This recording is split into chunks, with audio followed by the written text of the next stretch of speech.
Okay, so this is a pool update that I was really not wanting to have to do.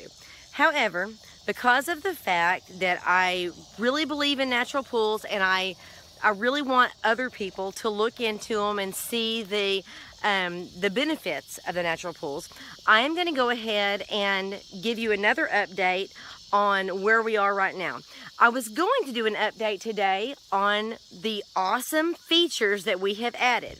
One of the skimmers and waterfalls, one of the skimmers and little frogs spitting.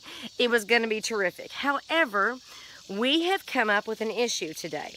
And so you'll have to forgive the way I look right now because it's been a day.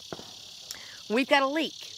We have got it's not a huge leak, but it is definitely a leak that could potentially in the future turn into some problems.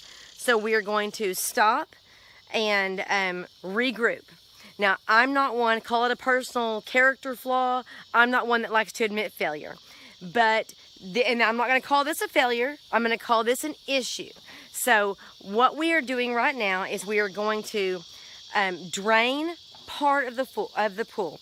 We made it an issue. We made sure that when we put the seams together for our liners, we kept them up high. One's on top of the spillway, one is in the shallow area, so we do not have to drain the pool all the way down to the deep area.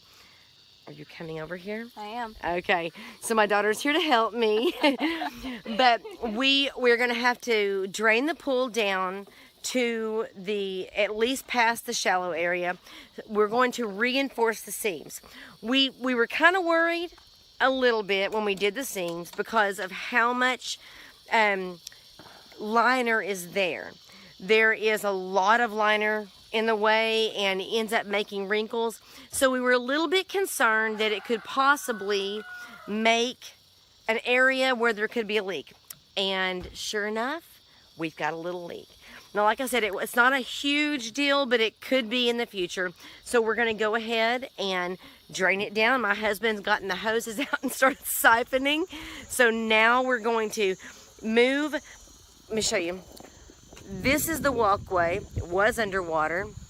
And we're going to move it over and let the water go down. And then we're going to reseal the seams. Just kind of do a quadruple seal on them just to make sure that they won't leak in the future. Anyway, that's where my update is today. Sometimes it's not going to call it a failure.